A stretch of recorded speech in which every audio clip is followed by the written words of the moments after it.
Halo, selamat malam Sobat Menyala.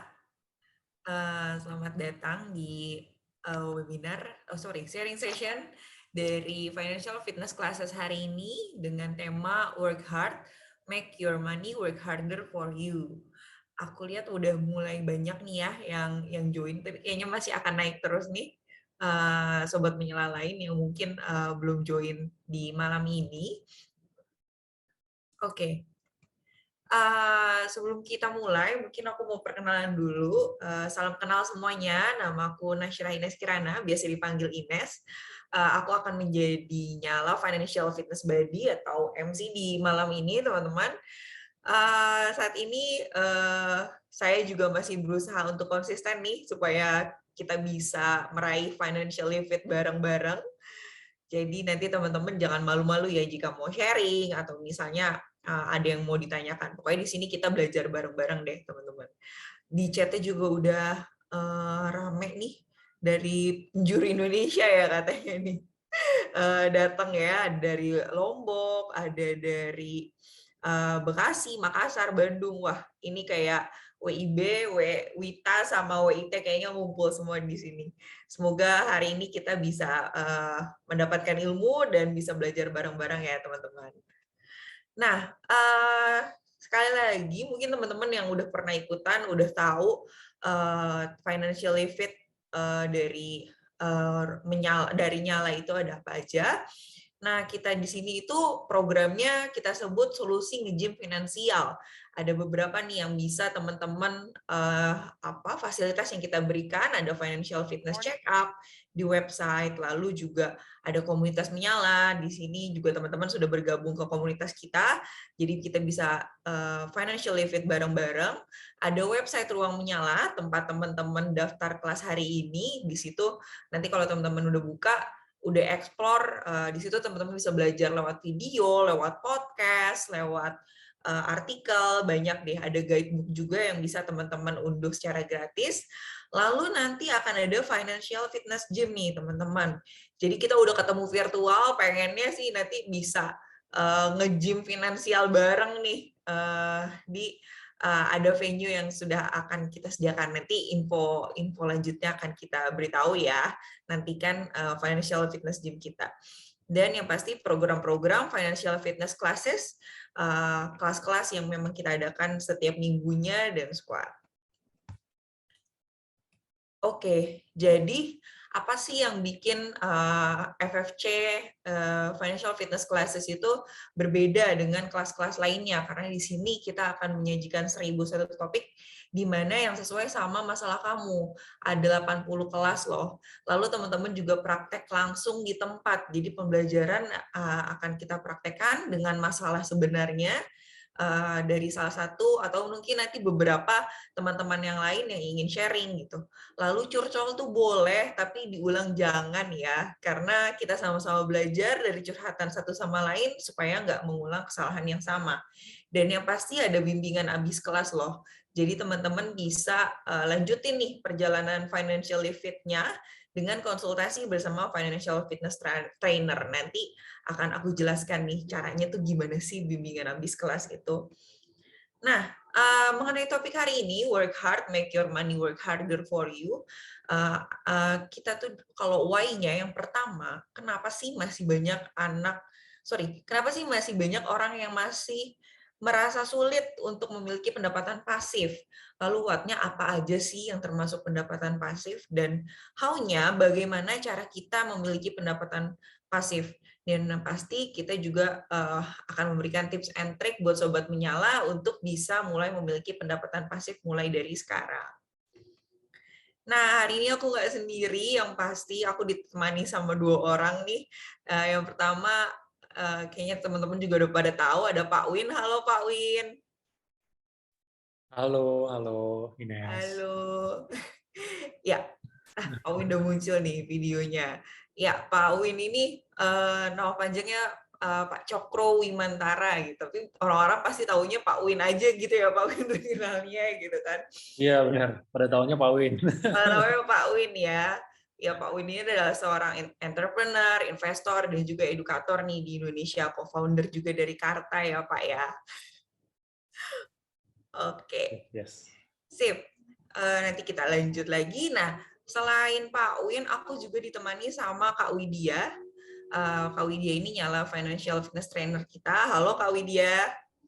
Halo Kak Ines, halo Pak Win, halo Sobat Menyala. Halo, halo. Oke, udah ada dua orang ahlinya nih. Aku juga nanti akan belajar banyak dari Pak Win dan Kak Widya. Nah, sebelum mulai, acara ini dipersembahkan oleh Nyala, Bio-OCBC NISP yang mempunyai tagline TOPBGT, tumbuhkan uang dari 20.000. Jadi teman-teman bisa mulai investasi dari 20.000 rupiah aja, online transaction lengkap di One Mobile, dan nggak ada biaya-biaya nih.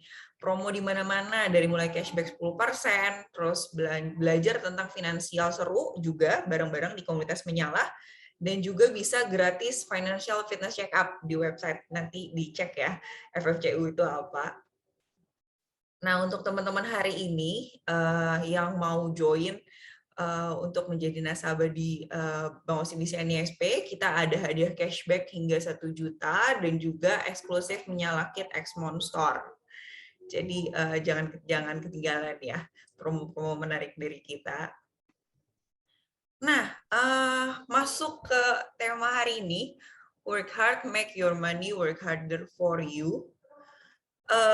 Ada beberapa berita nih yang udah disiapin ya, Kak Widya. Gimana nih Kak Widya, kalau ngebahas berita ini dulu? Oke, jadi temanya hari ini adalah work hard, make your money work harder for you gitu kan. Nah ini di sini kelihatan banget kalau anak muda nih milenial ini pengen merdeka finansial, tapi sayangnya gitu ya di tahun 2019 kemarin ini ada sebuah survei bahwa hanya 38,3% masyarakat Indonesia memiliki tingkat literasi akan keuangan dan hanya 76,19% masyarakat Indonesia yang memiliki akses terhadap produk keuangan yang tepat. Jadi sebenarnya ini masih kurang nih gitu kan ya, kita pengen semuanya melek keuangan gitu kan ya. Nah, next lagi Kak Ines. Oke, nah selain itu juga itu fakta pertamanya gitu kan, seluruh general gitu kan baru yang melek baru 38%. Tapi ini adalah ada fakta yang menarik lagi. Jadi katanya ini ada 3 hal yang bikin milenial menumpuk banyak utang gitu kan, karena bisa dilihat nih ada sebuah research itu ya. Nah ini aja kalau di Amerika sendiri katanya yang pakai kartu kredit ini banyak banget gitu kan, terutama katanya umur 18 sampai 34 tahun gitu. Makanya 25 sampai 36 tahun, jangankan di Amerika gitu kan.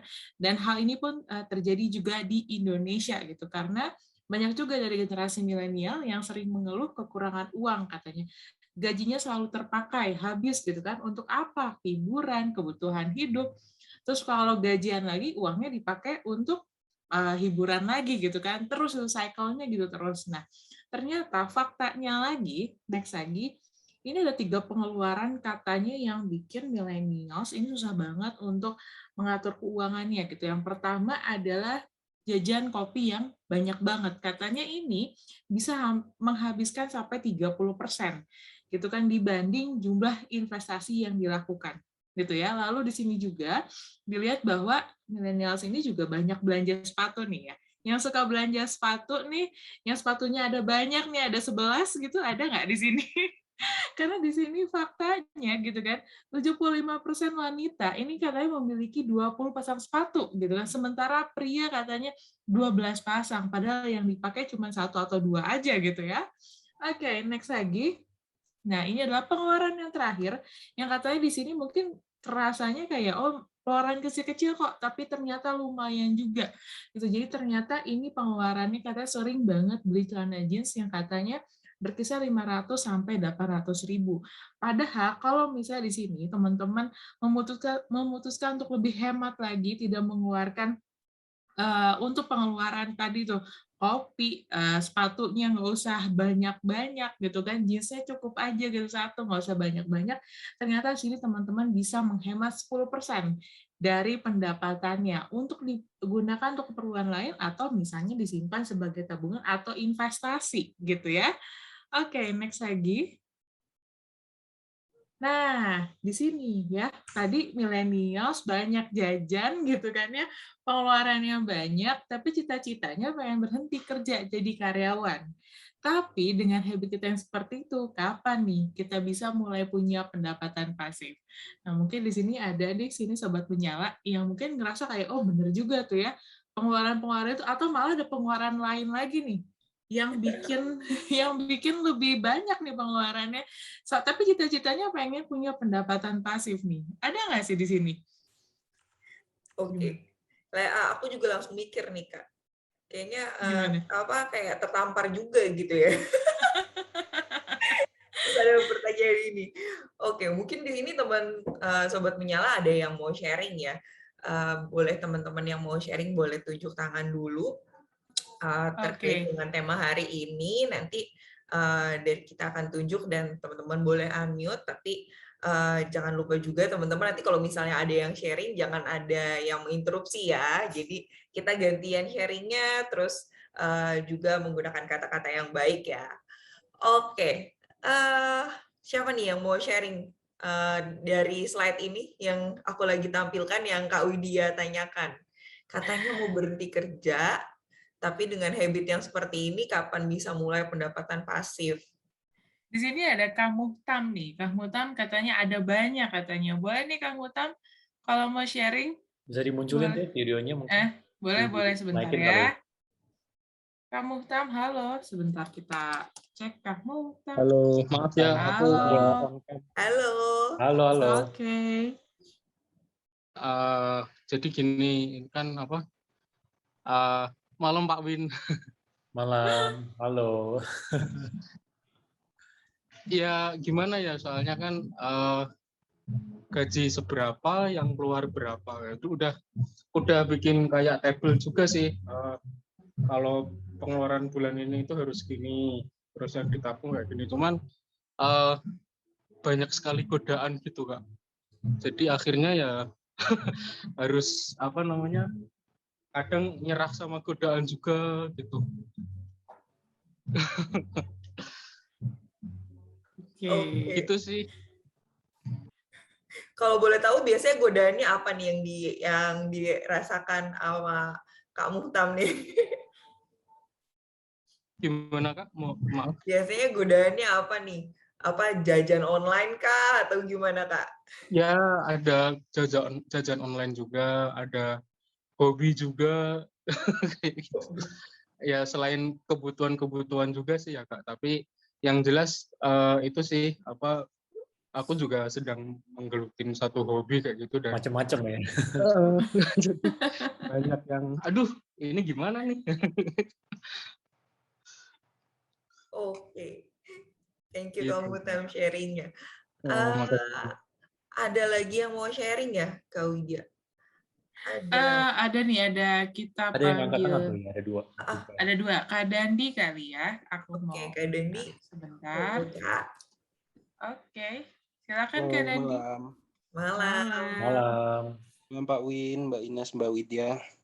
Malam. Ya, ini sih, saya bingung kayak di awal nih, di akhir bulan kita udah planning nih, kayak bulan depan gajian udah berapa persen gitu kan, di kolom-kolomin berapa persen. Nah, cuman pas take action itu tuh ada pengeluaran yang nggak terduga, misalnya kayak kita bayar parkir, bayar jajan ini, beli minum nggak sengaja gitu loh.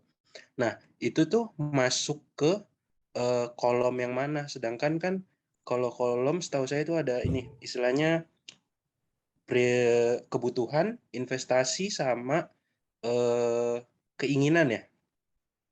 Nah, itu tuh jadi kayak saya mikirnya tuh kayak di awal, oke, benar atau enggak ya? Ini saya nanya, benar atau enggak kayak kita tuh setiap hari pengeluaran harus dicatat nggak sih? Kayak tiap hari kita ngeluarin apa aja gitu loh. Nah, cuman saya pengen ngelakuin itu tuh kayak pas udah jalan 5 hari kayak, aduh tadi ngapain ya, keluarin apa aja, kayak buat parkir, nggak sengaja gitu loh. Pengeluaran tidak terduga lah istilah gitu. Kayak gitu sih. Oke. Berarti kalau Kak Dandi ini ya Kak ya, pos-pos keuangannya ya Kak ya. Ya, betul. Pembagiannya ya. Bagiannya. Pembagiannya itu. Oke. Mungkin kita satu lagi sharing, habis itu kita bisa tanya Pak Win nih. Ada Kak Gozi, mungkin Kak Gozi bisa cerita Kak, monggo di unmute.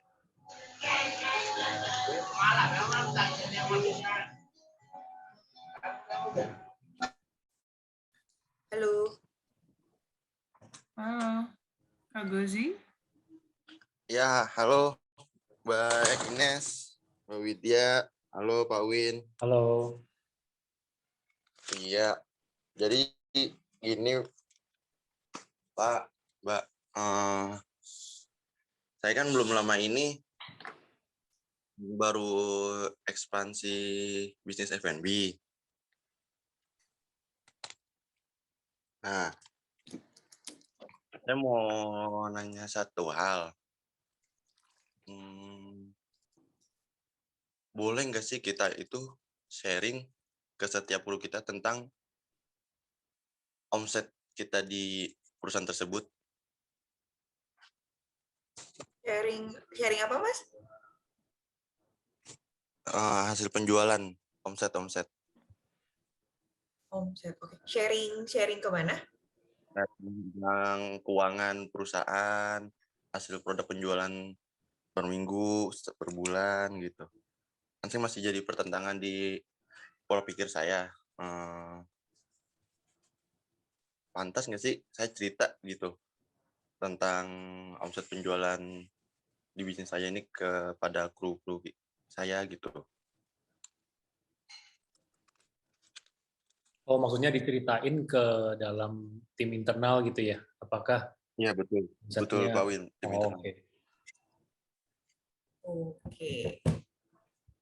Oke, Kak Gozi. Sip. Nanti mungkin Pak Win mungkin boleh jawab dulu kayak Pak Win. Bisa ini apa saya masuk ke sesi presentasi boleh. atau jawab dulu ya? Enaknya presentasi dulu aja deh Pak. Presentasi biar dulu nanti, kali ya, karena nanti ada biar yang mungkin setelah itu biasanya kalau udah presentasi kebuka semua nih. Oke, ya nggak apa-apa, nanti habis presentasi saya jawab yang tadi itu ya, Siap. yang 3 itu. Saya udah catat sih. Oke. Monggo Pak Win, aku stop share ya. Oke, saya share screen sekarang ya. Ya.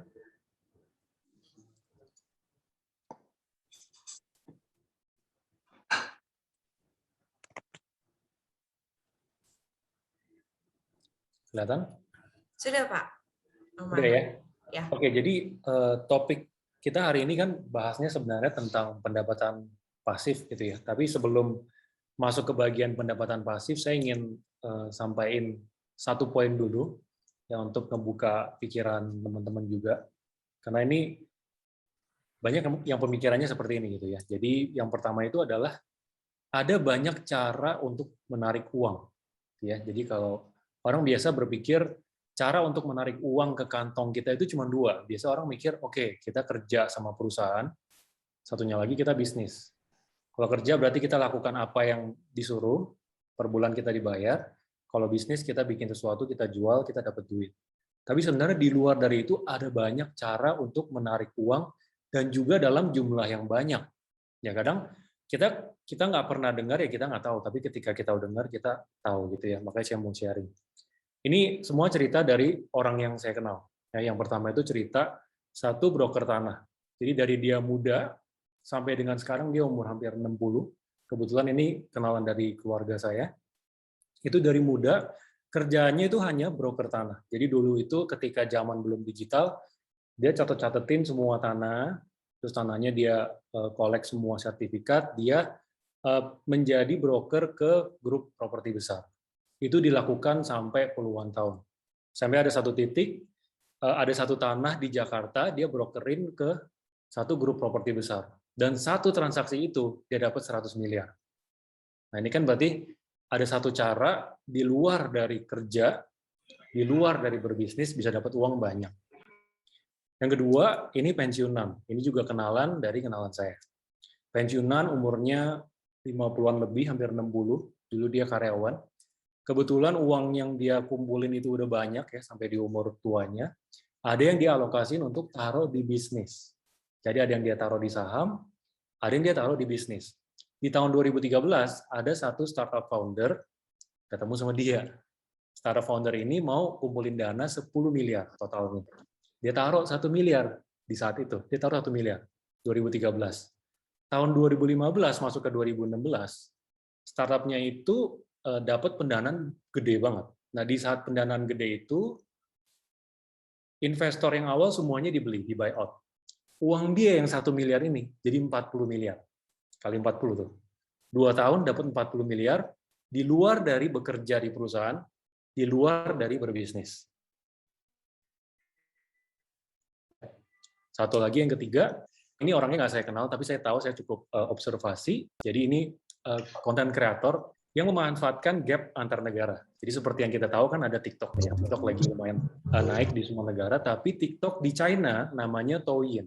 Jadi namanya bukan TikTok, namanya Douyin. Nah, di sana juga ada banyak konten kreatornya dengan berbagai variasi konten. Ada orang yang karena mungkin dia bingung ya, dia bisa bikin tapi bikin konten tapi dia bingung dengan idenya. Dia ciplak 100% yang ada di sana dibawa ke sini. Benar-benar 100% dia hanya rubah 5% aja. Dan itu bekerja. Di sini naik sampai jutaan follower-nya, dapat uang brand. Uang brandnya banyak sampai ratusan juta. Nah, itu satu lagi kan. Ada cara untuk dapat uang di luar dari kerja sama di luar dari berbisnis. Jadi yang saya ingin tekankan nih sebelum kita masuk ke bagian pendapatan pasif adalah sesuatu yang belum pernah kita dengar atau kita lihat, itu bukan berarti hal itu nggak ada atau nggak mungkin. Ya, jadi kan setelah saya ceritakan berarti teman-teman di sini juga, oh ternyata bisa ya kayak gitu. Nah, jadi sekarang baru kita masuk ke poin selanjutnya. Jadi ada nggak sih cara untuk supaya kita nggak perlu menukarkan waktu kita untuk uang? Karena ujung-ujungnya yang ingin kita inginkan adalah ketika kita tua nanti, kita nggak usah kerja, tapi kita bisa memenuhi kebutuhan kita sama keinginan kita. Ada caranya adalah pendapatan pasif. Nah, sekarang jadi saya masuk ke bagian selanjutnya, yaitu pembahasan tentang pendapatan pasif. Sebentar. Nah, yang pertama di sini yang akan saya bahas adalah dari sisi pendapatannya ya. Saya bedah dulu, orang ada caranya sendiri untuk membedah pendapatan, tapi kalau dari saya hanya 2, aktif dan pasif. Aktif itu definisinya kita tukar waktu kita buat uang, kalau pasif kita nggak tukar sama sekali ataupun kita minimal kerjanya tapi uangnya masuk ke kantong kita, gitu ya. Kita masuk ke bagian yang pertama, aktif. Nah, aktif ada beberapa. Nah, di sini saya yakin teman-teman semua juga udah tahu. Yang pertama itu kerja ya, kita kerja full time di perusahaan. Kita kasih waktu kita sehari 8 jam, 9 jam selama 1 bulan, 20 sampai 22 hari, 23 hari kita dibayar. Kemudian part time kita ambil pekerjaan di luar, bisa nyanyi, bisa desain, bisa ngajar. Nanti pekerjaan itu ada waktunya, ya mungkin 2 jam, mungkin 3 jam, kita dapat uang juga, kita tukerin waktu kita untuk uang.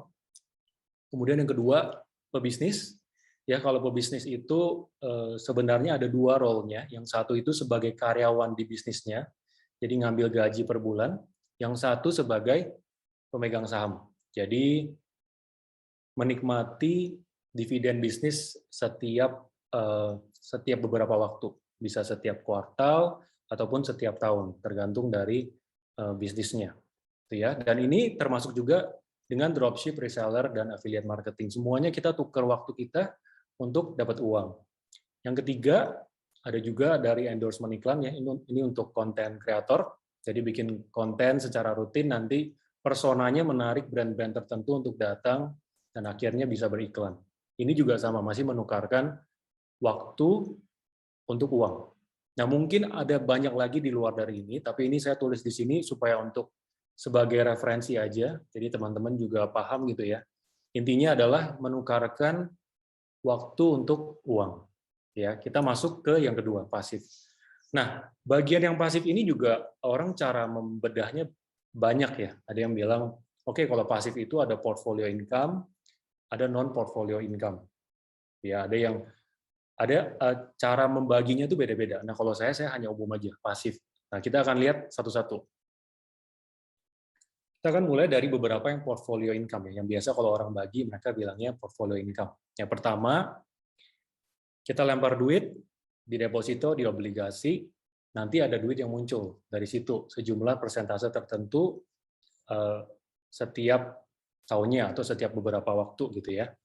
Kemudian yang kedua, kita lempar duit, nanti ada uang yang muncul dari situ, dividen. Ini untuk perusahaan yang apa? Perusahaan listed company, perusahaan yang udah public, bisa dilihat gitu ya, ada yang bagi dividen, ada yang enggak. Kalau perusahaan yang non public ya itu berdasarkan dari si ownernya gitu. Intinya dividen dari perusahaan setiap beberapa lama. Kemudian yang ketiga, kita lempar uangnya tumbuh gitu ya. Jadi ini contohnya saham, sahamnya naik, kemudian propertinya naik, emas, kripto, segala sesuatu yang kita lempar uangnya, dia tumbuh. Ya, ini kadang ada orang sebutnya invisible gain, jadi tumbuhnya nggak kelihatan. Kita beli tanah sekarang berapa, 10 tahun, 20 tahun kemudian, totalnya udah puluhan kali lipat, ratusan kali lipat. Gitu. Selanjutnya, aset yang disewakan. Kita lempar uangnya sama, tapi di luar dari yang tadi ya, instrumen yang tadi kan ada deposito, obligasi, segala macam, ini keluarnya dalam bentuk sewa. Jadi properti, mobil. Nah ini kalau properti ini saya ada satu cerita menarik. Jadi pada saat saya kuliah dulu, salah satu teman saya, orang tuanya nggak kerja, umurnya di 40-an. Jadi yang dia lakukan itu dari bulan ke bulan, itu cuma ngekolek uang sewa dari mahasiswa. Jadi dia punya properti banyak banget. Dia ada di BSD, dia mulainya dari BSD, tapi dia mulai merambah ke semua tempat yang lain setelah dia dapat passive income itu. Jadi dia masuknya itu pada saat si developer baru mau masuk ke daerah itu, dia udah beliin propertinya, terus dia bangun kos-kosan untuk mahasiswa. Nah, uang yang dia dapetin dia gulung terus sampai akhirnya dia sama sekali nggak kerja, uangnya cuma dari itu doang. Jadi properti punya uang sewa digulung, beli properti lagi, sewa, gulung terus. Itu ini satu cerita yang menarik. Nah, kalau mobil, ini ada juga, saya tahu ada orang yang punya mobil mewah, mobil Mercy, mobil Rolls-Royce, dan segala macamnya itu disewakan untuk dapat uang. Nah, ini yang portfolio ya. Kemudian ada lagi gaji dari bisnis minimaktif. Nah, apa maksudnya minimaktif? Keterlibatannya sangat minim. Tapi ini sebenarnya lebih spesifik ke orang-orang yang sudah sampai di level yang cukup tinggi sih. Jadi misalnya saat seorang profesional dia udah sampai jabatan tinggi di perusahaan, kemudian ketika keluar ilmunya dia sama jaringan kenalannya dia dibutuhkan di perusahaan lain. Akhirnya dia dapat posisi komisaris. Ya ini untuk orang-orang yang memang sudah posisi tinggi, bisa menikmati ini pendapatan pasif ini karena keterlibatannya itu sangat minim. Saya tahu, saya nggak kenal secara pribadi, tapi saya tahu kenalan dari kenalan saya, ada yang posisinya komisaris di perusahaan, beberapa perusahaan, keterlibatan hanya 1 hari per bulan, tapi gajinya bisa di level 50-100 juta. Jadi ini bisa masuk kategori pasif juga gitu ya, karena keterlibatannya benar-benar minim. Dia hanya menggunakan ilmu dan jaringan kenalan dia. Kemudian, nah ini non-portfolio nih. Ini sifatnya bukan uang yang kita lempar ya, kelas ataupun produk template online. Nah kalau di sini yang dibutuhkan itu ilmunya. Nah saya yakin teman-teman di sini semuanya masing-masing punya kelebihan sendiri, masing-masing ada ilmu yang masing-masing jago sendiri, dan itu kalau sudah ditajamkan bisa dituangkan ke sebuah kelas yang diajarkan untuk orang lain. Kenapa saya bilang pasif? Padahal di depannya ada kerja ya. Kerjanya hanya di depan. Setelah itu jadi, itu bisa kita lepas dan selamanya itu bisa hasilin duit. Kalau kelas ya, semua ilmu bisa digituin. Jadi kalau misalnya nanti kita petain, oke saya jago Inggris nih, saya bisa digital marketing, saya jago kredit perbankan misalnya, cara untuk meminjam dari bank. Itu semua bisa dituangkan ke kelas dan bisa dijual jadi pendapatan pasif selamanya. Gitu ya. Dan produk template online juga sama. Ini saya tahu ada yang pendapatan kenalan dari kenalan juga, pendapatannya hanya dari jualan template filter foto. Ya, lumayan menarik tuh. Per bulan puluhan juta, lumayan tuh. Jadi produk template ini banyak. Jadi bisa template legal, kita jual dokumen. Ada orang yang jual dokumen perjanjian bisnis, dokumen NDA, dokumen akuisisi. Ada yang jualnya dokumen desain, template desain untuk UMKM, jadi dia bikinin semua template variasi, semua industri dia bikin paket, dia jual online. Ada yang jual filter foto, jadi dia edit-editin fotonya, nanti orang kalau misalnya mau pakai editannya dia, ya dia tinggal beli gitu. Nah, ini kaitannya sama ilmu ya, jadi bukan uang yang dilempar, tapi ilmu yang dimasukin buat jadi pendapatan pasif. Kemudian selanjutnya royalti. Nah, ini juga menarik ya, dari buku sama lagu. Nah, kalau buku ini juga terkait dengan ilmu yang teman-teman punya di sini. Gitu ya, kita bisa apa yang kita paham, kita fasih bisa kita tuangkan ke buku, atau kalau kita bisa nulis, temennya kita. Kalau kita lihat ada teman kita yang jago di mana, itu bisa dituangin ke buku tuh. Kalau kita kan bisa gandeng ya, kita bagi dua, kita tuangin ke buku. Ini juga sama, pendapatannya pasif. Terutama kalau di publisher semua ya, karena buku kan ada dua sisi. Satu, kita self-publish, kita beli bukunya dengan harga murah, kita jual sendiri, atau kita numpang di publisher gede. Jadi dia taruh di toko dia, kita ngambil persentase sedikit. Nah, kalau yang ini, itu sama sekali kita nggak ngapa-ngapain. Benar-benar cuma terima report per bulan, terima pendapatan secara rutin. Lagu juga sama. Lagu juga kita buat lagunya, kita upload di platform, nanti ada persentase tertentu yang kita dapatkan setiap bulannya. Nah, yang ingin saya tekankan di sini, mungkin contohnya masih lebih banyak, di luar dari yang saya tahu dan yang pernah saya jalankan ya. Ini mayoritas sudah saya jalankan sendiri juga sih, jadi saya kurang lebih tahu. Nah, intinya itu adalah pendapatan pasif itu kita minimal banget waktu yang kita habisin buat itu, tapi uangnya masuk terus, gitu. Ya, jadi kira-kira di bagian pendapatan ini yang ingin saya jelaskan. Sekarang kita masuk ke sebelah kanan, di pengeluaran. Nah, ini terkait dengan yang tadi ada nanya ya tentang gimana cara strukturnya. Saya jelasin dulu mungkin dari sisi pengeluaran kategorinya. Yang pertama itu kebutuhan, ya ini secara umum kita tahu sesuatu yang pasti kita keluarkan, makan, listrik, air, telepon, transportasi, dimanapun kita berada, pasti kita keluarkan.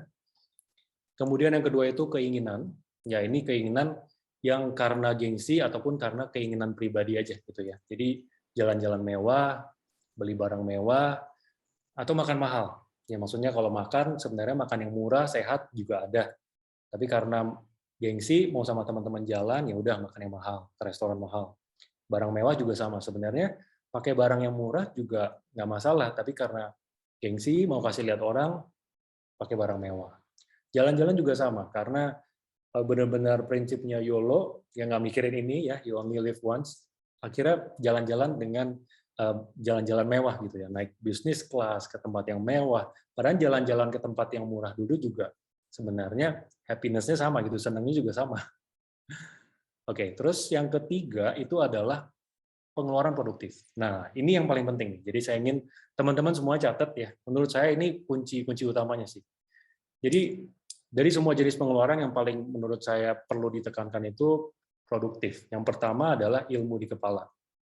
Menurut saya salah satu yang membedakan orang yang sukses gitu ya, sampai dia karirnya di atas, sampai dia bisnis bisa sukses atau dia sebagai karya seninya dia bisa paling hebat, adalah ilmu di kepalanya yang bedain. Paling gampangnya kita bandingin diri kita sama diri kita 10 tahun yang lalu. Di tahun 2010, 2005, coba mungkin teman-teman bisa renungin, saya cukup yakin 10 tahun yang lalu sama 15 tahun yang lalu, isi kepalanya teman-teman sama hari ini beda. Kalau isi kepala yang hari ini kita bawa ke tahun 2005 atau 2010, wah pasti beda tuh. Investasi di hal yang berbeda, hal yang dikejar beda, hal yang dilakukan pasti beda. Pasti beda, karena udah banyak yang dipelajarin selama 10-15 tahun. Tapi apakah kita harus lewatin 15 tahun buat tahu itu? Nah, makanya ilmu itu penting. Makanya kita harus banyak mengasup informasi yang bisa nambah ilmu di kepala kita. Karena kita nggak harus lewati 15 tahun, kok kita setahun aja bisa. Tapi kita kalau proaktif nyari itu semua ilmu, setahun aja kita udah tahu kita salahnya di mana, apa yang harus kita lakukan. Gitu, biar jangka panjang kita yang diuntungkan. Gitu ya. Jadi pengeluaran buat ilmu itu selalu harus ada. Saya pribadi juga ada ya. Jadi mau beli buku, ikut kelas, ikut seminar, itu semuanya pasti perlu ada alokasi. Yang kedua, jaringan kenalan. Nah, ini saya juga percaya ya orang yang bisa sampai di posisi suksesnya di sisi karir, di sisi bisnis, ataupun seseorang di dunia seni juga sampai di posisi tertinggi, itu karena jaringan kenalannya. Ya, karir kenapa seseorang bisa jadi direktur ya? Karena dia kenapa pangkat ada orang yang di umur 30-an dia bisa jadi direktur. Kenapa? Oh, karena dia kalau ditelusurin benar-benar, oh ternyata dia kenal sama si A. Si A pindah ke perusahaan ini, kemudian si A kebetulan lihat ada ya posisi kosong, dia tawarkan ke si orang ini. Jaringan kenalan kan. Ya kalau misalnya teman-teman coba redungin nih, benar-benar mestinya juga sama di industri lain. Ujung-ujungnya itu jaringan kenalan. Bisnis juga sama. Kenapa sih orang ini bisa bisnisnya tiba-tiba naik?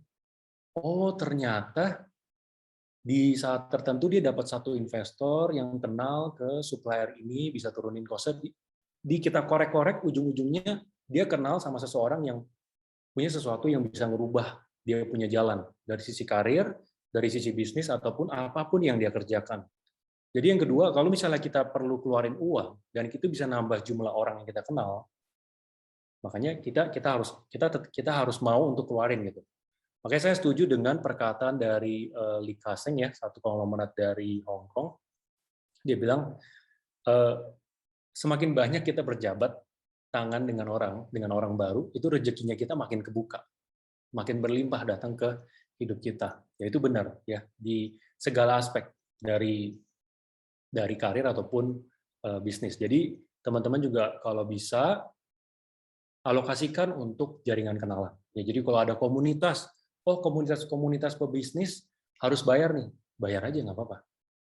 Oh ternyata ada misalnya ada acara kumpul yang harus bayar buat aktivitas bareng, bayar aja nggak apa-apa. Yang penting kita bisa jabat tangan dengan banyak orang, jaringan kita, kenalan kita kebuka gitu. Karena peluang itu datangnya dari sana gitu, salah satunya. Gitu ya. Kemudian yang ketiga itu aset produktif. Nah ini terkait sama yang tadi. Kita beli semua uang yang kita keluarkan untuk membeli sesuatu yang bisa ngasilin kita uang itu masuk dalam kategori produktif. Ya kalau konsumtif itu kayak misalnya kalau kita beli mobil, oh bulan depannya udah depresiasi, oh tahun depannya udah turun nih harganya. Kita mau jual harganya turun. Tapi kalau produktif semuanya imbasnya positif ke kita, nambah ke kita. Jadi misalnya ya kalau content creator dia mau beli satu kamera yang bisa bikin kualitas dari videonya lebih bagus. Nah, itu kan dampaknya secara nggak langsung ke keseluruhan tuh. Videonya bagus, kalau tadinya buruk jadi bagus jadi bisa menarik lebih banyak lagi mereka. Itu masuk dalam kategori produktif. Nah, jadi kalau misalnya teman-teman mau keluarin uang, coba pikirin, ini yang dikeluarin nih ada hasil ini nggak ya? Bisa produktif nggak ya? Atau cuma sekedar konsumtif? Gitu. Jadi kalau misalnya itu masuk dalam kategori produktif, itu harus ada alokasinya. Dan yang terakhir yang mungkin nggak banyak orang alokasiin, ya menurut saya beramal. Nah ini sesuatu yang saya juga nggak percaya dulu. Saya dulu bukan seseorang yang rutin beramal, tapi semakin banyak referensi yang saya dapat, semakin banyak orang yang saya kenal yang juga beramal, dan juga dari pengalaman saya sendiri secara pribadi ya, beramal itu walaupun memang idealnya kita beramal itu ikhlas ya, cuman memang beramal itu benar-benar membuka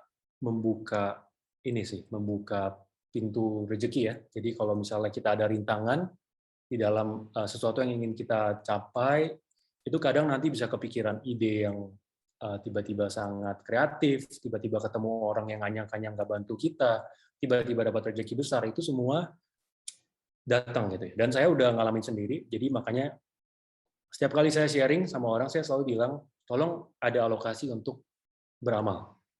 Ya, bisa mulai dari 5%, nanti ditambah 10%, 15%. Tapi intinya harus ada kebiasaan untuk beramal. Karena menurut saya ini pengeluaran yang ada imbas positifnya, walaupun juga ini kan membantu orang sebenarnya. Tapi banyak orang melihatnya ini sebagai sesuatu yang ya cuman keluar aja gitu, padahal ini imbasnya sangat positif. Nah, jadi ini kategori dari pengeluaran ya, ada produktif, kebutuhan, dan keinginan. Nah, idealnya pengeluaran kita itu paling banyak di produktif. Terutama kalau kita masih muda, ya. kita masih muda dan kita masih bisa dengan aktifnya menukarkan waktu kita dengan uang, ya kalau bisa kita semuanya diproduktif dulu nih, karena ujungnya kita kan mau pendapatan pasif. Kebutuhan sama keinginan kita kurangi. Kalau kebutuhan benar-benar nggak bisa dihilangkan karena pasti ada. Tapi kalau keinginan, saya cukup yakin bisa dibuang. Ya saya cukup cukup beruntung karena pernah bertemu dengan beberapa orang yang cukup sudah sangat kaya gitu ya, dengan uang sudah ratusan miliar, tapi bisa membuka mata saya karena mereka memegang prinsip ini gitu. Mereka bahkan sampai walaupun di posisinya mereka sudah bisa hidup dengan tenang gitu ya, dengan uang yang mereka punya, mereka masih menjalankan prinsip ini. Jadi keinginan itu disuppress, benar-benar disuppress. Yang sifatnya mewah nggak ada guna, cuma nahan buat gengsi doang, semuanya dibuang dulu. Terutama yang masih muda dan masih mau akumulasi uang gitu ya, keinginan kalau bisa dibuang. Nah kalau kebutuhan memang nggak bisa dibuang. Ya kebutuhan harus yang bisa dilakukan itu dikurangi. Nah gimana caranya untuk ngurangin kebutuhan? Tadi kan ada yang nanya juga tuh ya tentang struktur keuangan. Nah kalau saya pribadi, kita kuranginnya pelan-pelan. Jadi misalnya pendapatan kita 6 juta per bulan. Pertama, kita catat dulu nih, oke, untuk kebutuhan saya berapa? Ini dengan asumsi keinginan udah dibuang ya. Kita cuma lihat kebutuhan aja. Oke, kebutuhan ternyata setelah dihitung 2 juta. Oke, 2 juta nggak apa-apa. Bulan depan coba kurangin lagi. Bisa nggak 1,8 juta? Kita lihat, kita detailin dulu. Ada makan. Oke, makannya di luar, bisa nggak makannya dari rumah? Oke, transportasi bisa nggak? Jangan mobil, motor. Tadinya misalnya nge-grab gitu ya, mobil, dirubah jadi motor misalnya. Itu didetailin benar-benar sampai benar-benar ke suppress. Supaya, kenapa? Supaya kita bisa naikin produktifnya. Jadi kalau kita, karena produktif ini imbasnya ke aktif sama pasif dua-duanya naik. Kalau ilmu kita naik, karir kita pasti naik. Karir naik, gaji naik. Kalau ilmu kita naik, kita tahu cara dapat pendapatan pasif. Uang kita naik juga. Jadi kalau bisa itu semua disuppress, kita gedeinnya benar-benar di produktif. Semakin mudah, semakin baru mulai ini masuk ke dalam karir, semakin harus produktifnya paling banyak kalau menurut saya. Jadi caranya tadi ya, keinginan dibuang, kebutuhan disuppress, terus kuncinya di produktif. Terus gimana Pak kalau misalnya tadi kan ada nanya, gimana kalau nggak bisa kekontrol? Nah caranya ada satu, ini cara yang saya lakukan juga. Jadi coba bikin beberapa rekening, ya bikin beberapa rekening, dan rekening itu udah di label masing-masing. Jadi secara pribadi kita udah tahu. Oke, yang satu ini rekening dana darurat, terus ada satu lagi rekening untuk kebutuhan, satunya lagi rekening yang nanti kita bisa buat investasi segala macam. Nah, si rekening kita hidupnya ini hanya di rekening kebutuhan. Jadi ketika uang kita masuk nih 6 juta, taruh di uang rekening kebutuhan 2 juta, sisanya taruh di rekening yang lain, misalnya ke produktif ya, investasi. Nah, rekening yang investasi jangan ada ATM-nya. Jangan sampai kita bisa akses dengan gampang. Kalau mau ada ATM-nya, buat susah. Masukin dalam lemari paling dalam, tutup sama baju, terus kalau misalnya pakai PIN, pakai kode online gitu ya, PIN-nya dibuat susah. Harus benar-benar kita butuh effort banyak buat keluarin itu. Jadi kita akan belajar untuk bertahan dengan yang ada di rekening kebutuhan. Jadi kalau misalnya uangnya benar-benar nggak ada keinginan impulsif gitu ya, mau belanja mau apa, kita akan ketahan, akan lebih bisa meredam. Jadi untuk pertanyaan yang tadi bisa dicoba ya. Jadi yang rekening kebutuhannya itu untuk hidup, sisanya itu yang buat investasi segala macam tuh dibuat susah untuk diakses. Gitu. Nah, sekarang saya masuk ke pendapatan pasif. Ya intinya kalau menurut saya ada 3 pedoman ya untuk dapat mulai bisa ada pendapatan pasif. Yang pertama itu dari waktu. Jadi kalau kita benar-benar bedah nih ya, waktu yang kita punya untuk bisa mendapatkan pendapatan pasif itu cuma waktu di luar pendapatan aktif kita. Jadi kalau teman-teman di sini banyak yang udah berkarir atau berbisnis, ya kurang lebih 9 jam udah kepake buat perusahaan. Nah, waktu di mana nih? Waktu yang mana yang bisa kita pakai buat pendapatan pasif? Waktu di luar itu. Waktu di luar itu yang mana? Oke, pagi sama malam. Pagi berarti dari kita bangun sampai dengan kita pergi ke kantor, di luar dari makan, baca koran sama olahraga mungkin. Malam pulang rumah, makan, mandi segala macam, di luar itu sampai dengan kita tidur. Itu kalau dikumpulin sehari mungkin 5 jam, 6 jam. Kita kumpulin 1 minggu ya, 30 jam sampai 40 jam kita hitung 1 minggu. 4 minggu 240 jam. Nah, 240 jam ini yang akan membedakan masa depan kita. Ini saya ulangi ya, 240 jam ini yang akan bedain orang yang ujungnya nanti dia berhasil dapat pendapatan pasif atau enggak. Karena ya mau nggak mau waktu yang harus dipakai yang di dalam ya ini, nggak ada waktu lagi yang lain. Karena yang lain kan udah kepakai untuk perusahaan. Gitu. Jadi harus benar-benar punya kepekaan terhadap waktu itu adalah uang. Maka ada bilang waktu adalah uang, ya saya juga percaya. Karena ya itu ya, waktu itu bisa tertransaksi jadi pendapatan pasif. Yang kedua, pedoman yang kedua itu ilmu. Jadi kenapa tadi saya bilang ilmu di kepala penting? Jadi terkait dengan semua yang ada di dalam kotak pendapatan pasif. Kalau kita mau tahu cara investasi saham, ya tentu kita harus tahu saham itu cara bekerjanya seperti apa. Terus apa sih saham blue chip itu apa sih? Analisa fundamentalnya apa sih? Analisa teknikalnya apa sih? Itu kita harus punya ilmunya dulu, baru kita bisa investasi dengan benar. Sama juga dengan bisnis. Oke, saya mau punya bisnis, tapi pasif aja. Saya mau pasif franchise, teman saya yang jalanin aktif. Bisa juga. Tapi harus ada ilmunya dulu, harus tahu kan. Oke, kalau jalanin bisnis, yang dilihat apa sih? Kalau kita pasif, strukturnya gimana sih yang oke? Ilmu itu ketika kita ada, barulah kita bisa mengeksekusi benar-benar pendapatan pasifnya. Kalau cuma ada waktu doang, tapi kita asal masuk gitu ya, saham yang penting, oke, buka rekening saham langsung investasi saham. Yang ada nanti malah jadi rugi gitu ya, nggak bertumbuh portfolionya. Jadi ilmu itu menurut saya pedoman yang kedua adalah ilmu. Dan yang ketiga, nah ini yang paling penting, niat. Nah ini yang paling susah, karena ada orang punya waktu, punya ilmu, dia nggak ada niatnya. Dia ada waktu nih, pulang dari kantor, waktunya banyak, 5 jam. Ilmunya ada, dia tahu, dia pernah belajar tentang investasi saham, properti dia pernah belajar, bisnis juga dia lihat sosmed belajar bisnis, dia tahu semua. Oke, cara bikin kelas online dia tahu. Dia nggak jalanin. Dia pulang dari kantor, nonton drakor, dia ngikutin kebiasaan yang dia udah jalanin, nonton drakor, terus dia cuman lihat aja sosmed, nge-scroll sosmed, nungguin waktunya sampai habis, dia tidur.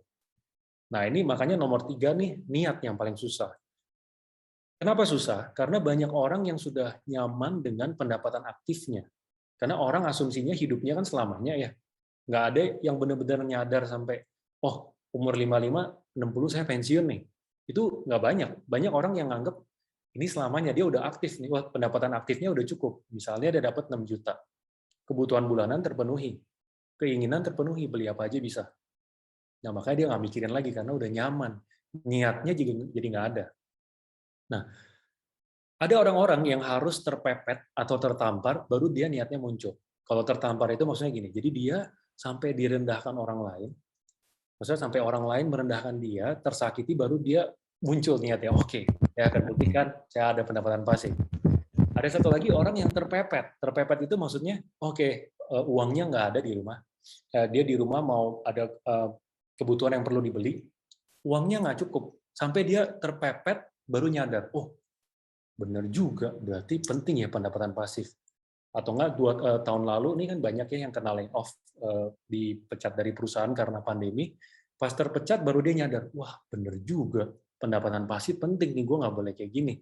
Banyak orang yang terpepet baru dia nyadar. Nah saya harap teman-teman di sini jangan sampai terpepet baru nyadar, kalau bisa dari sekarang udah sadar. Kita nih nanti di tua, energinya udah beda. Kalau kita bekerja secara profesional, pasti kita diganti sama yang muda. Itu udah pasti. Bisnis juga energi kita nggak mungkin sampai bisa sebesar pada saat kita muda pas jalanin bisnis. Ujung-ujungnya ada saat di mana kita akan pensiun, dan kita mau di situ pendapatan pasif kita itu bisa memenuhi kebutuhan dan keinginan kita. Makanya niat ini yang saya benar-benar push ke orang, punya waktu, punya ilmu, percuma kalau niatnya nggak ada. Jadi harus benar-benar diniatin. Nah, terus kita masuk ke bagian selanjutnya ya. Jadi ini kurang lebih gambaran dari pendapatan pasif itu apa saja, gimana pedoman apa aja yang kita butuhkan untuk mendapatkan pendapatan pasif. Kita masuk ke bagian selanjutnya. Jadi ini sesuatu yang saya pernah cerita ya tentang di postingan saya, Reversal of Fortune. Ini dokumentasi di tahun 2005, seorang pemulung di Amerika dikasih duit $100.000. Boleh beli apa aja, tapi direkam. Aktivitasnya direkam. Setelah 6 bulan, uangnya habis. Jadi ternyata dia pakai uangnya untuk beli mobil 3, satu buat dia, satu buat pacarnya, satu buat keluarga. Terus dia sewa rumah mahal karena dia bilang dia pengen lebih nyaman. Sama dia berfoya-foya, dia pergi ke klub, dia senang-senang traktir teman-temannya. Sekilas kita lihatnya, wah ini kan cuman pemulung ya.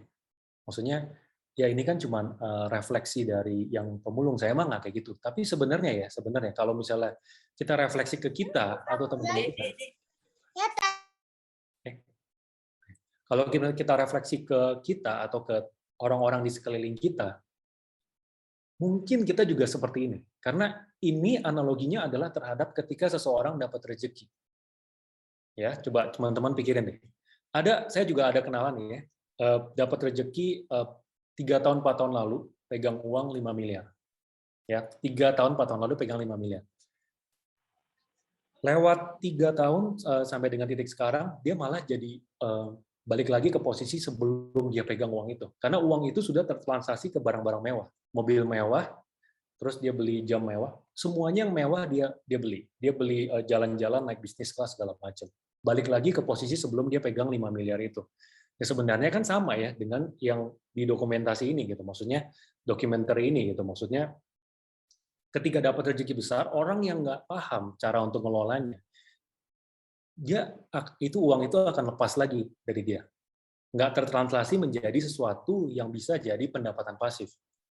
Kalau orang yang udah paham, kayak misalnya kita sekarang udah paham nih ya, kalau kita dapat 5 miliar, bukan berarti kita punya uang 5 miliar untuk dihabiskan. Kita punya uang berapa yang dihabiskan. Misalnya kita taruh di portfolio, dapat bunga return per tahun 5%. 10%-nya 5 juta, 5%, 250 juta. Berarti kita punya 250 juta per tahun yang bisa kita alokasikan. Kalau misalnya kita kerangka berpikirnya udah berbeda, kita akan beda ketika kita dapat uang yang gede. Ya, kenapa saya tekankan ini, kenapa saya cerita ini lagi, karena ini sering terjadi ya, karena di kenalan saya juga orang yang saya tahu ada yang seperti ini, karena ada dua. Yang satu, dia nggak tahu kalau uang itu perlu dikelola untuk supaya jadi pendapatan pasif, pas tuanya dia santai. Yang kedua, dia berasumsi rezekinya datang terus. Padahal kalau kita analisa, orang itu di dalam hidup ya, kalau benar-benar analisa, saya orangnya demen analisa. Dilihatin semua orang ya yang pernah yang jadi kaya, itu mungkin kurang lebih 3 kali 4 kali dapat rezeki dalam hidup. Entah bisnisnya tiba-tiba jadi cuan banget, entah investasinya ada yang naik banget, atau dapat bonus besar dari perusahaan, itu kurang lebih beberapa kali yang benar-benar buat dia jadi well off ya, yang buat dia jadi punya uang yang banyak. Memang betul ada orang yang seumur hidupnya dia untungnya besar terus, lama-lama tambah besar, ada, tapi persentasenya kecil. Kebanyakan itu rezekinya beberapa kali datang di dalam hidup. Nah, kalau kita ada konsep ini ketika rezeki kita datang, kita akan cara pikirnya berbeda. Jadi saya ingin teman-teman coba direfleksikan ke diri sendiri, ya nanti next time mungkin bulan depan, tahun depan ada rezeki yang masuk, coba direfleksiin gimana cara rezeki ini bisa dilempar jadi uang yang jadi bekerja buat kita, ya kayak tadi kan, dilempar ke instrumen investasi dia kerja buat kita, atau dikonversikan ke aset yang hasilin uang, atau nambahin ilmu supaya kita bisa nambahin pendapatan tadi, pendapatan pasif khususnya. Gitu, karena ujung-ujungnya goal yang ingin kita capai itu adalah seperti poin yang saya tadi bilang, kita nggak usah ngapa-ngapain lagi, tapi kebutuhan dan keinginan kita sudah terpenuhi. Jadi ketika kita tua, kita yang ingin kita hindari, kita nyadarnya pas tua. Ada orang yang nyadarnya pas tua, saya juga tahu itu. Mereka nyadar sudah umur 70 gitu, sudah umur 55. Baru nyadar, waduh, mestinya umur 30 ada simpen nih. Bentar lagi udah nggak bisa, ini nih mesti pensiun, nggak bisa kerja lagi gitu. Nah, banyak orang yang nyadarnya telat gitu, itu nyadarnya kan di belakang. Yang kalau nyadarnya di belakang, kita nggak bisa putar waktu kan. Yang kita mau adalah kita nyadarnya udah sekarang aja deh, nggak apa-apa. Sekarang kita udah cukup berumur juga nggak apa-apa, kita nyadar sekarang, kita kejar supaya pas kita tua, kita nggak usah kerja lagi. Gitu. Jadi kurang lebih ini presentasi dari saya ya. Sorry, ini ke ini ya. Bentar ya saya buka. Jadi kurang lebih ini presentasi dari saya. Saya buka lagi presentasinya. Yang ingin saya tekankan adalah ini ya. Ini adalah kunci utamanya. Jadi kalau teman-teman mau screenshot, silakan screenshot. Menurut saya ya, walaupun orang ada punya pendapat yang berbeda dengan saya cukup yakin ya kalau misalnya kita nanti kan kadang ada orang, oh udah lihat terus nggak dijalanin. Nanti 5 tahun kemudian dia mikir lagi, gimana ya cara dapat pendapatan pasif? Ya ini gitu, balik lagi ke sini gitu ya. Ujung-ujungnya mau 5 tahun lagi, 6 tahun lagi ke sini, ujung-ujungnya ya ini yang tadi saya jelaskan. Kalaupun ada orang yang menjelaskan dengan konsep berbeda, kurang lebih akan sama. Menurut saya kurang lebih akan sama. Ya tadi alokasi waktunya, ada ilmunya sama niat. Terus kurang lebih pembedahan pasifnya kira-kira apa yang bisa menjadi pendapatan pasif yang kurang lebih akan sama. Jadi bagi teman-teman yang ingin screenshot, silakan screenshot. Saya harap setelah presentasi ini jadi lebih peka ya terhadap uang, terutama ketika teman-teman ada yang dapat rezeki banyak. Nah, coba tuh nanti mulai dipikirin gimana uang itu bisa dikonversi menjadi sesuatu yang kita pasif, nantinya uang tetap kita dapatkan. Ya, kurang lebih presentasi saya seperti itu. Mungkin kita buka ke Q&A kali ya? Atau gimana nih? Oke, Pak. Saya jadi bengong ngeliat bagan ini, Pak. Iya. Jadi bengong ya? Jadi kayak ngerasa, jadi mikir, Pak Win. Gitu. Udah di screenshot dulu udah biar bisa udah saya foto langsung screenshot langsung screenshot gitu kan. Jadi kayak oke gitu. Mungkin kadang kita tuh udah tahu gitu ya Pak, cuman nggak dilakuin atau bener nih yang pas di akhir gitu pas Pak Win keluarin yang WIN ini langsung oke gitu. Seperti tertampar gitu Pak Win. Wah. Iya. Makanya nih, semoga jadi ini ya, jadi lebih niat nanti teman-teman juga di sini. Betul.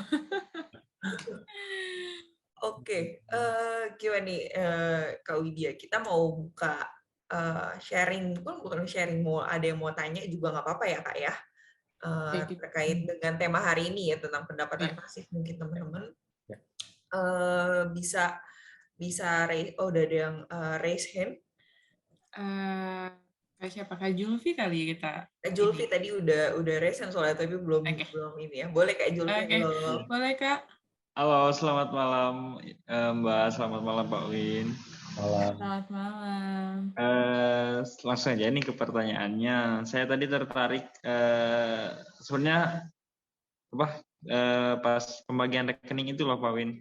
Tadi yang untuk pendapatan atau pengeluaran dan investasi itu realnya harus gimana gitu pembagian rekeningnya, apa perlu berapa rekening dan untuk apa alokasinya, gitu aja sih Pak Win.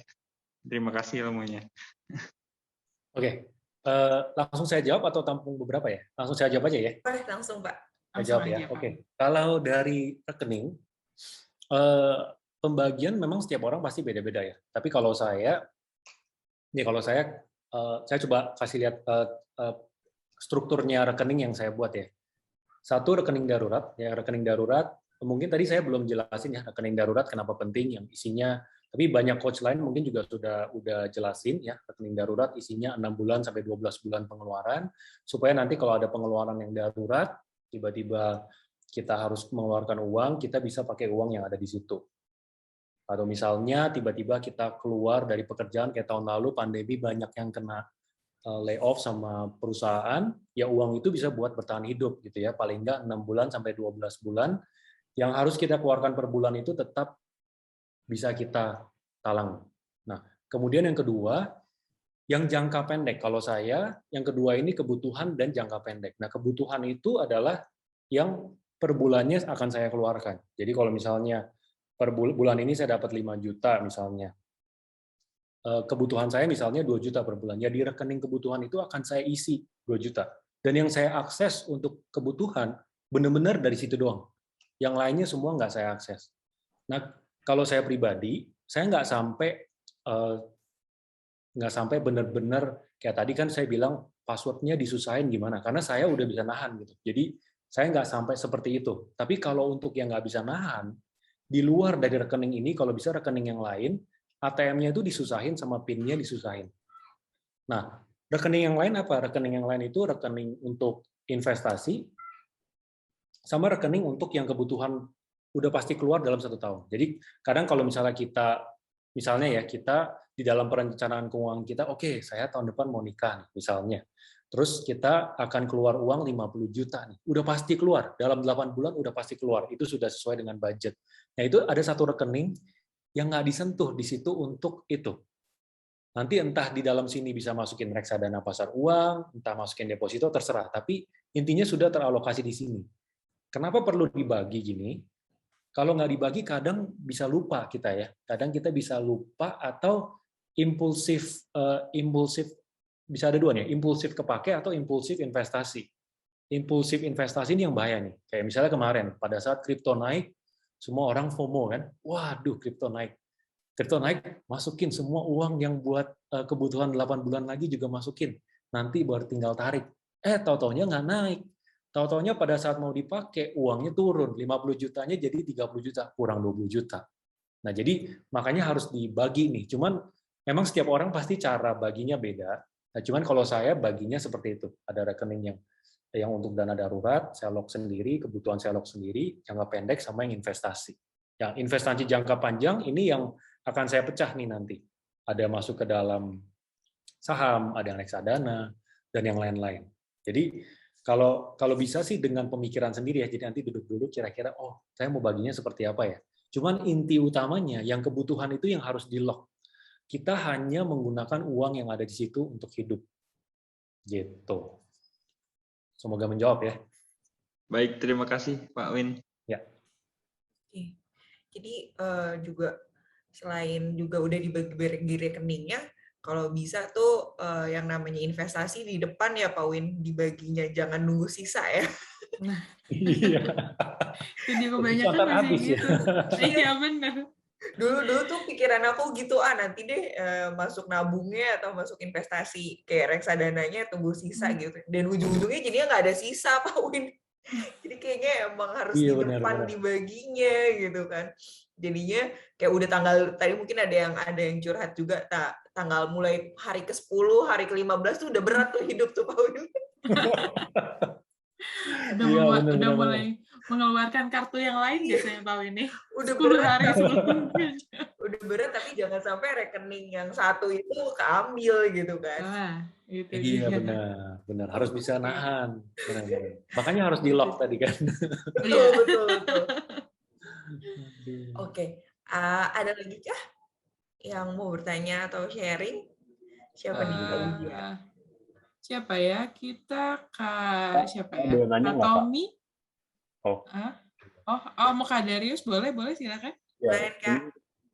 Saya dari tadi pengen banget nanya, akhirnya boleh ngobrol apa? Pak Win, thank you banget, share-nya luar biasa. Aku udah pernah baca buku Pak Win juga soal yang multi-fokus. Thank you. Jadi ini memang sebenarnya benar sih, kayak kita udah mengerti beberapa hal, cuman memang kitanya juga kadang ragu atau enggak, atau niatnya kurang gitu kan. Nah jadi aku mikirnya gini, Pak Win, ada nggak sih yang orang maksudnya bersyukur lah ya, maksudnya keluarganya masih bisa support dari segala biaya kebutuhan gitu kan. Jadi anggap kita punya dana nih, misalkan kita kerja atau kita punya dapat bisnis gitu, udah ada duit lebih nih ibaratnya nih. Jadi kebutuhan misalkan kayak makan, transport gitu kan, atau mungkin kayak proteksi gitu-gitu tuh udah di-cover sama keluarga. Nah, kadang aku bingung kayak, kadang kalau kita mainin semuanya di invest, atau kita bilang, kayak tadi Kawin bilang ada yang produktif tuh, kayak jaringan kenalan gitu kan. Nah, jujur kayak pertanyaan aku jadi ada dua doang. Kira-kira jaringan kenalan yang bagus tuh ada batasannya nggak sih? Kadang-kadang orang mikir kayak, oh, produktif kenalan nih, siapa aja gue ajak makan, misalkan kayak, oh yang ini kayaknya oke nih, gue ajak kenalan makan gitu kan bilangnya katanya biar jaringannya banyak gitu. Nah itu jadi kadang kita suka bingung tuh, aku suka bisa bingung kayak bedain kayak yang katanya kita juga nggak boleh terlalu milih teman gitu kan, nanti kita ajak yang ini terlalu murah, karena jadi kayak ya begitu kurang lebih, kayak aku bingung gitu kan harus bedainnya gimana. Sama kalau misalkan kayak tadi aku bilang tadi tuh, aku jadi kayak ragu. Misalkan aku kepikirannya contoh nih, misalkan kebutuhan rekeningnya itu misalkan 3 juta sebulan deh misalkan buat buat apa, buat expense sebulan gitu kan. Nah, aku kepikiran kalau sekarang aku pakai rekening yang kebutuhan harusnya misalkan keluar ternyata di cover sama keluarga, gimana nih nanti kalau keluarga aku udah nggak cover gitu. Terus aku tiba-tiba dari yang mestinya ada dana lebih buat invest, apakah aku mesti berhenti atau kayak ya udah gitu, ntar kita rekening kebutuhannya nanti ada aja kalau memang kita udah mesti ada rekening kebutuhan gitu loh. Jadi aku kalau ngomong duit sih menurut aku bersyukur masih ada income gitu ya selama pandemik. Tapi aku jadi bingung duitnya tuh dialurinnya kemana gitu. Kayak jadi cuma nge-stuck di rekening tuh nggak kemana-mana gitu Pak Wid. Kayak berasa aduh kok stagnan banget gitu ya. Kayaknya mau main crypto atau main saham gitu kayak ya kita juga sambil belajar. Jadi belum gitu ngerti juga, takut FOMO juga kan. Ya gitu sih. Jadi menurut aku pengen banget kayak memang punya pasif tapi nggak berani pakai duitnya itu loh. Takut aja gitu loh. Oke. Jadi ada dua ya. Yang satu nanya tentang jaringan kenalan gimana yang efektif, yang satunya lagi tentang kalau tadi kebutuhannya di cover sama orang tua, terus nantinya gimana gitu ya, alokasinya gimana gitu ya. Iya gitu. Oke, saya jawab satu-satu ya. Saya jawab dari yang jaringan kenalan. Ini bagus nih pertanyaannya, betul. Jadi memang ada satu buku, ini saya ingat saya baca namanya Never Eat Alone, kalau nggak salah nama bukunya. Ini salah satu menurut saya konsep untuk networking yang bagus. Jadi dia itu networkingnya adalah targeted networking. Memang kadang kita kan nggak tahu kita punya tujuan apa, tapi kadang ada orang yang tahu. Nah misalnya orang ini dia cerita tentang gimana dia waktu itu di-appoint jadi CEO satu perusahaan dan dia harus bikin perusahaan ini naik. Nah, supaya menjadi nomor satu di industrinya, dia perlu kenal siapa aja nih. Dia mapping. Kayak saya perlu kenal orang media, saya perlu orang bank buat pendanaan, saya perlu kenal ini.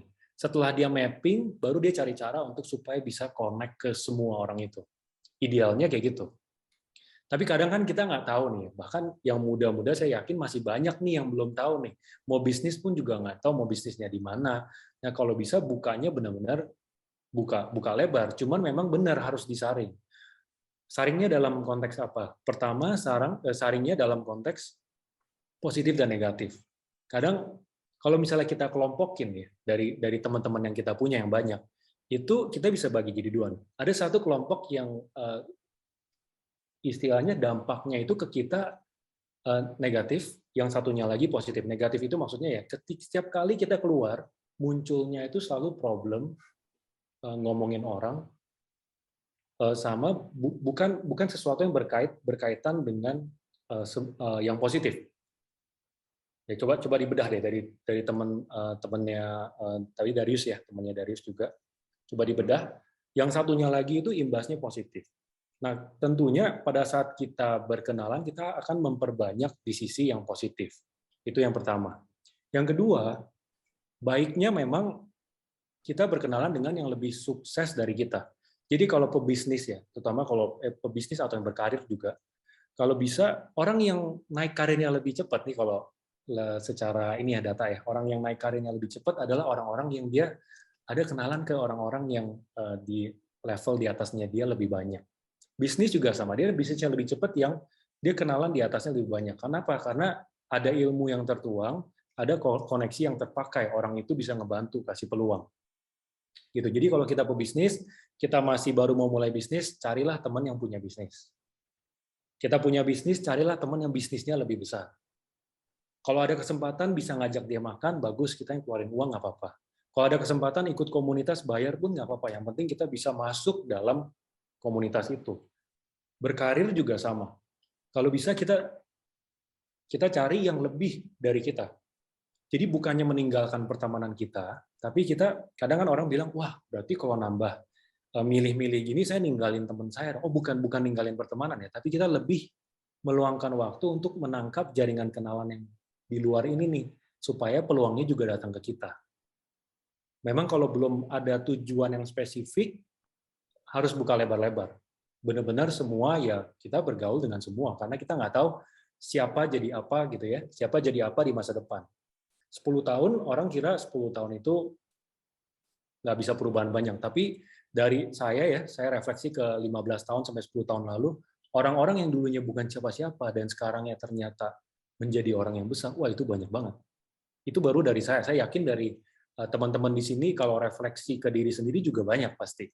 Jadi jangan sampai memilih teman-teman, walaupun kalau sekarang saya cerita kayak gini kan, wah ini milih-milih gitu. Tapi ya karena kita memang ingin dampaknya juga positif, ya paling nggak kita ada melihat hal itu juga gitu. Jangan sampai kita terlalu memilih, karena kan kita juga nggak tahu yang mana yang nanti berpotensi bisa membuka peluang juga, bisa saling bersinergi, jadi dua-duanya diuntungkan.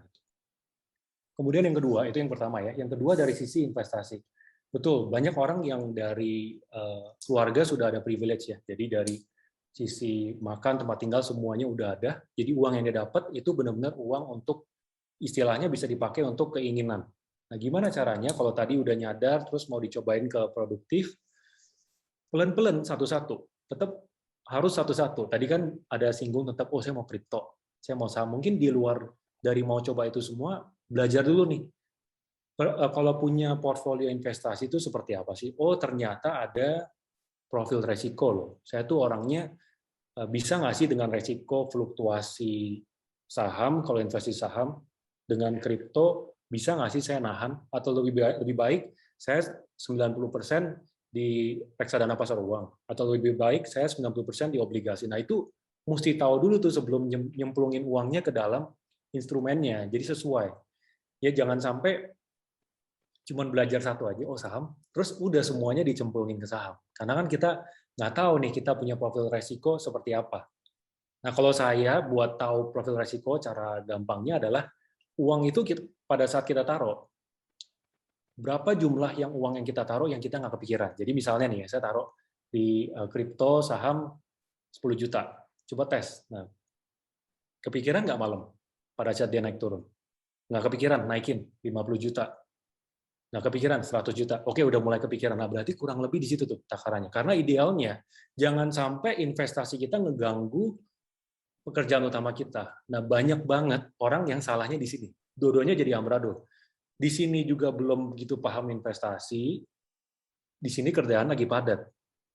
Uang yang ditaruh bukan sesuai dengan profil resiko dia. Jadi pada saat dia kerja, dia kepikiran. Kerjanya kena. Itu saya tahu ada pebisnis yang kena. Lagi bisnis, jam bisnis, dia malah liatin saham. Aduh, besok naik dikit, jual nih, gini.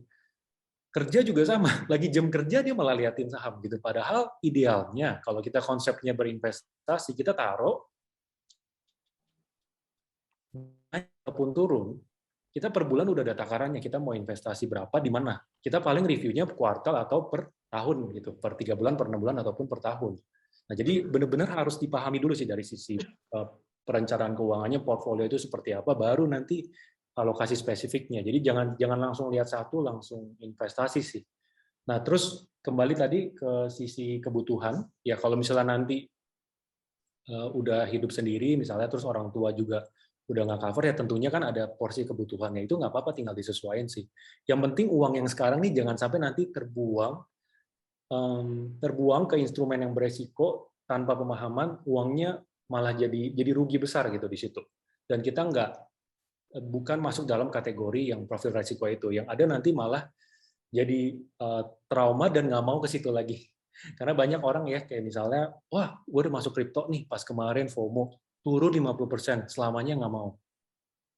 Saya ada ketemu orang di tahun 2018 ya, dia masukin banyak, terus dia turun, pada saat lagi turun, rugi, dia masukin semua uangnya, turun 50%, selamanya nggak mau. Padahal secara data, kripto itu kontribusi terhadap portfolio itu juga bagus. Jadi bisa naikin, kalau secara data di market itu 10-20% naikin gain-nya portfolio. Jadi ada portfolio persentase alokasi sedikit di kripto itu masih oke gitu ya, misalnya 5%. Kalau masih lebih agresif 10% masih oke, tapi jangan semua. Gitu. Makanya tadi saya bilang pemahaman menyeluruhnya itu penting tuh sebelum masuk ke masing-masing instrumen. Gitu. Semoga menjawab ya. Oke, thank you banget. Maaf Kawin, boleh nggak satu kali lagi terakhir banget. Ya, boleh. Sama ini kita namanya lelaki gitu kan ya. Kita pasti punya rencana misalkan kayak tadi Kawin bilang kayak buat dana merit atau dana misalkan beli rumah.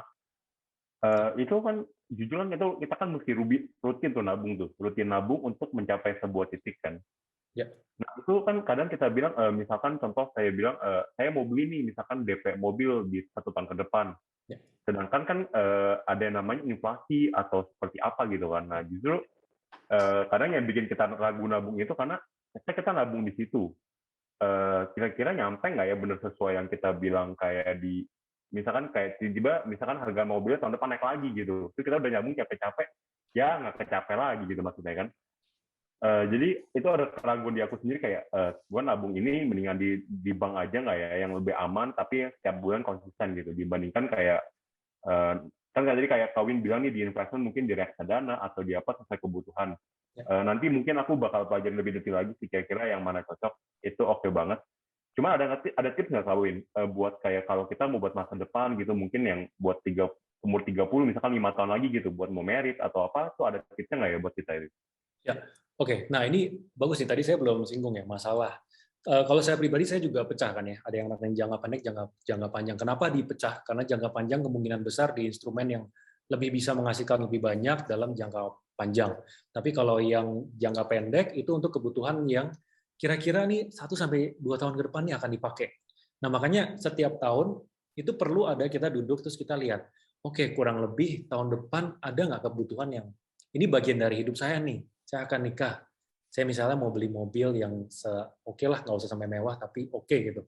Itu semuanya bisa di mapping. Kalau kita benar-benar duduk, kita mapping. Oke, saya mau beli mobil, butuhnya uangnya segini, tanggal berapa butuhnya, spesifik.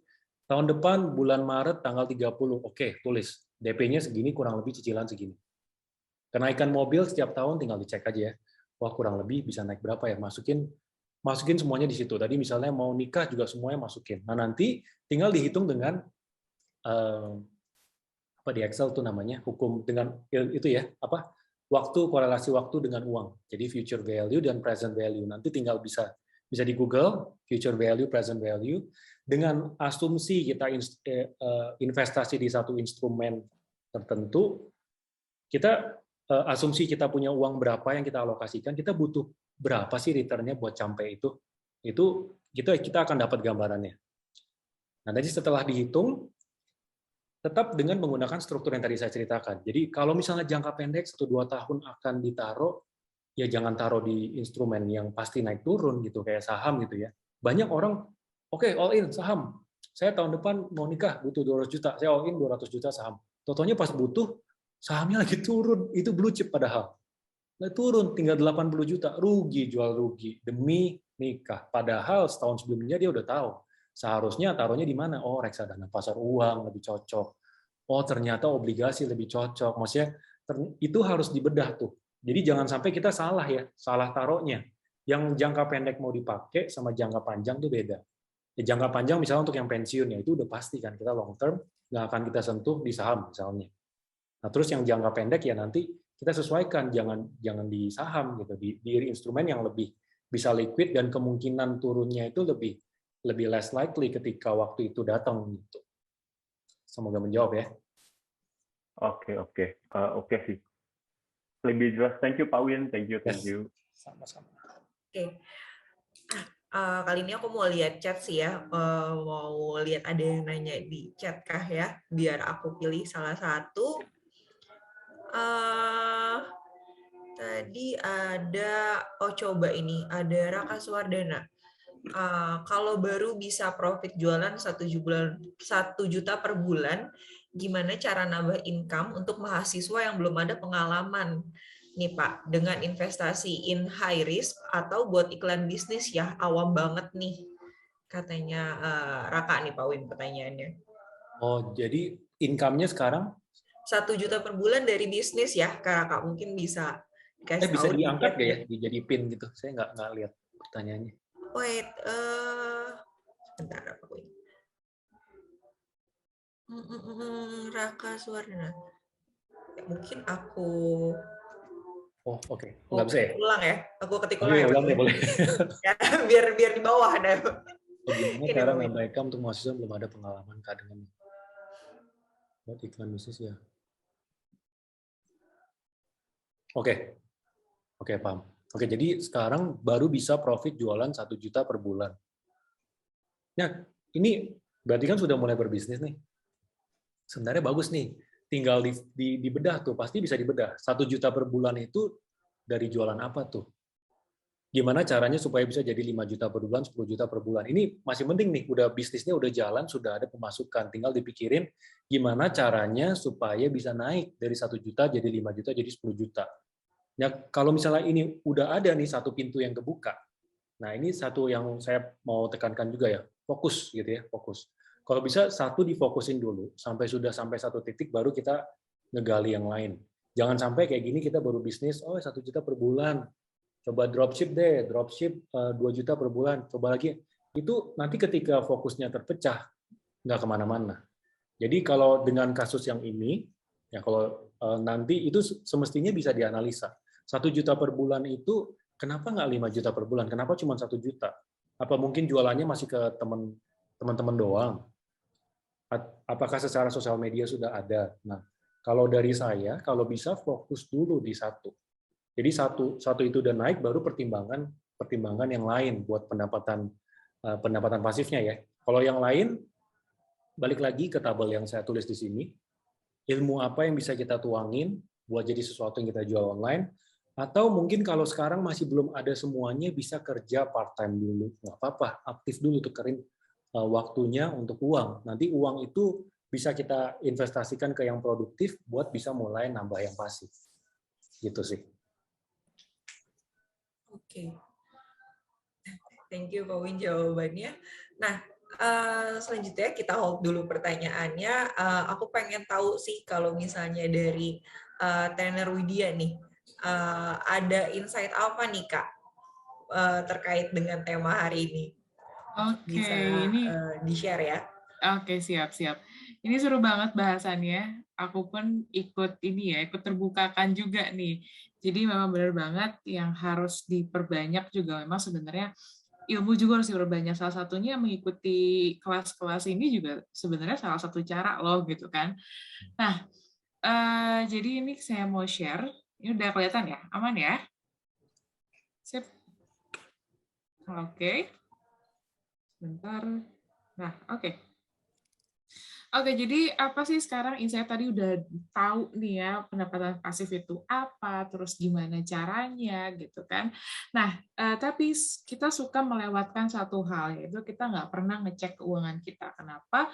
Ya karena kita nggak tahu gimana cara ngecek keuangan. Kalau kita belum ngecek keuangan, itu kita nggak tahu langkah yang harus kita lakukan pertama kali apa. Jangan sampai tadi kita belum punya dana darurat tapi udah investasi gitu kan, yang investasinya yang high risk pula gitu kan.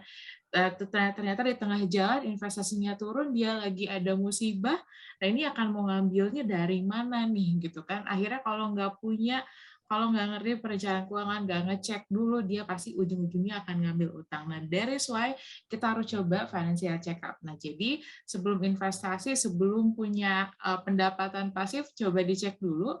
Silakan cek di sini, di ruangmenyala.com. Nah, kalau misalnya sudah siap untuk investasi, setidaknya financial basic dan financial safety kamu udah di atas 75 gitu ya. Boleh di-share teman-teman yang udah, skornya udah berapa nih? 80 semua, 90. Nah, jadi sebelum kita investasi gitu kan, nah ini tuh ada hal-hal yang harus kamu lakukan. Yang pertama, sudah terbiasa nabung, sudah punya dana darurat minimal 6 kali dari pengeluaran bulanan, ini minimal, sudah punya asuransi kesehatan dan punya tujuan keuangan yang ingin dicapainya. Oke, nah next-nya.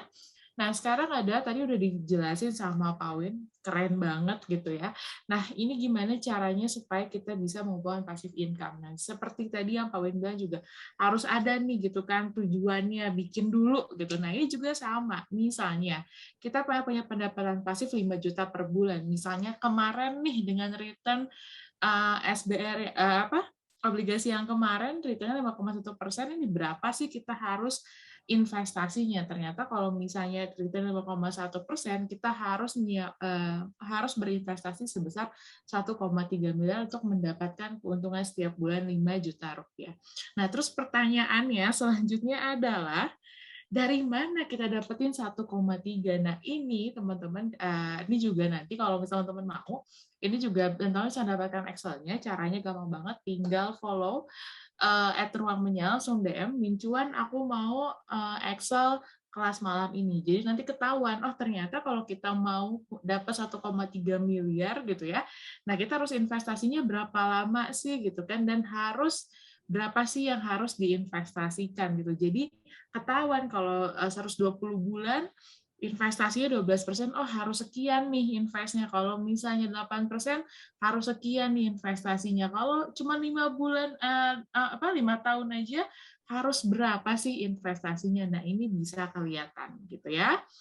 Oke, nah next-nya tadi udah ketahuan. Oh, saya harus investasi sekian, nabungnya sekian, nyimpennya di mana.